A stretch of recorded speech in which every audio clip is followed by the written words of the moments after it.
Hey Howard, you're hiding behind the building. This No, giant. it's not. I shouldn't really hide. To me, I'm at 85 years old now, as I mentioned, and the thrill of seeing myself on the big screen right after Clint Eastwood kicked the crap out of two guys is quite a thrill. So, I still can't get over that. But I'm still here. I'm drinking some coffee. Coffee's wonderful. Sandy made the coffee this morning. My daughter was here this weekend, and she made the coffee, and I told her it's just like Mom used to make it, except she never washed her feet in it. Oh my God. Yeah, she doesn't make coffee too well. Oh But jeez. Sandy's the best coffee maker in the world. So any visitors come down here, we'll give you a cup. We joke about the worst coffee. It's actually the best coffee on the planet. Right.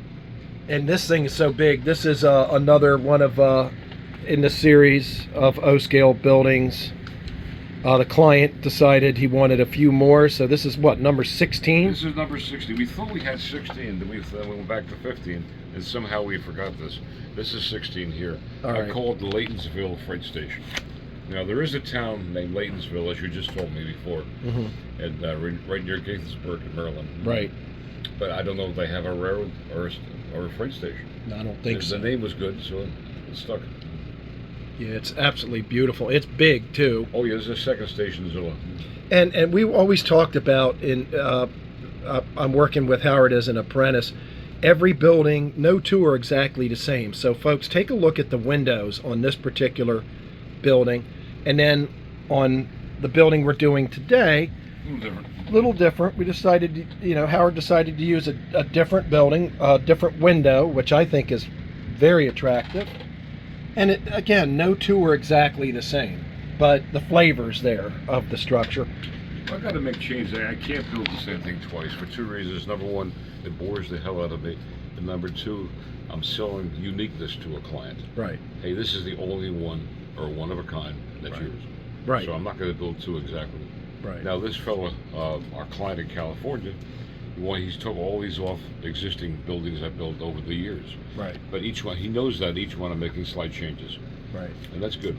And we've said this before in the videos that one of the things Howard taught me early on was, especially if you're going to be staining, you've got to super brace. You got to brace the hell out of it. You've got to. Now, one thing we could talk about.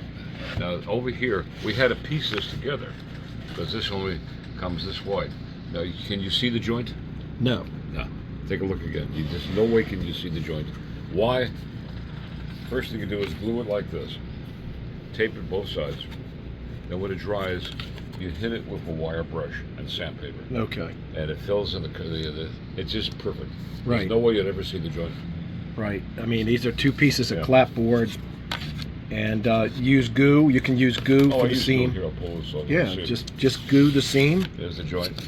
and you can run a sandpaper down the joint, and then a wire brush. And The wire brush is very effective. Yeah. well, that's all right. You get the picture, folks. It's Well, yeah. He used to have fingernails. yeah, it's under there. Nah, whatever. The point is, you can't tell where the seam is, and of course, it's been braced on the inside too. So Well, it has to be braced. That thing would be a trapezoid in no time. right. Wow. And this is the standard 3/8 or 3/8 balsa. 3/8 balsa on these big O-scale structures, and even if you make them in HO, you still got to brace the living You crap can go out to of them. 1/2 inch square too, or Right. you go to 3/16 times 3/8, which works pretty well. Here's a 3/16 by 3/8. It's just half. Okay. We talked about this before too. These angled Yeah. little scraps, but they're angled reinforcements to strengthen the. Oh yeah. We've talked about that in past episodes, and these corner braces. They're called gussets. Yep. Now, I forgot to put these angle pieces on this side, but you don't really need them. Right. Very well braced, and then let's. This color wood is one of your colors, Howard. Yes, because I ran out of Hunterline stains, which, by the way, Rick Hunter up in Canada makes the finest stains I've ever seen. But I could not find any more medium brown anywhere. Oh wow. So I decided to use my own mixture. It's actually done with Floco Roof Brown, a little bit of, believe it or not, scale coat thinner, and 99% alcohol. Oh wow. And the mixture that comes out with this. I use the 99% because it dries fast. Now, when you're working with stains on the wood, even though it's super braced, it loves to warp on you. Right. even though it'll go back sometimes. I don't guarantee. I say 90% of the times it will retain its original shape. It's that one time that it'll really drive you nuts, and you can't get it back.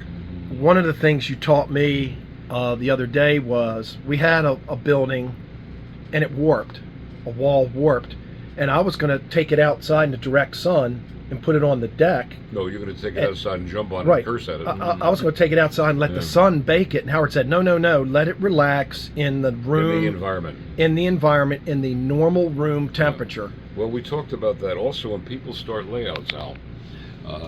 When you buy your lumber from the lumber yard, 84 lumber or whatever, before you start assembling your bench work, you wanted to adjust to the temperature environment of the room. If you don't, you're going to have problems. Right. And we've talked. I learned that the hard way. Wow. That's not something you find in a textbook. That's something you find by screwing it up and figuring out why you screwed it up. But that wall, 6-7 hours later, it was over in the work area here, and 6-7 hours later, I looked at it and it had relaxed back the way it was. And we were lucky. And everything was nice. So avoid the temptation of putting it in the heat.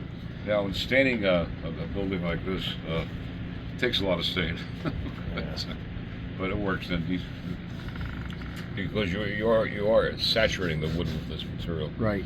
And it's going to warp. And it's the super bracing helps quite a bit. This thing looks like it's close to 28 inch. We don't have to it's ripple. 24 by 12.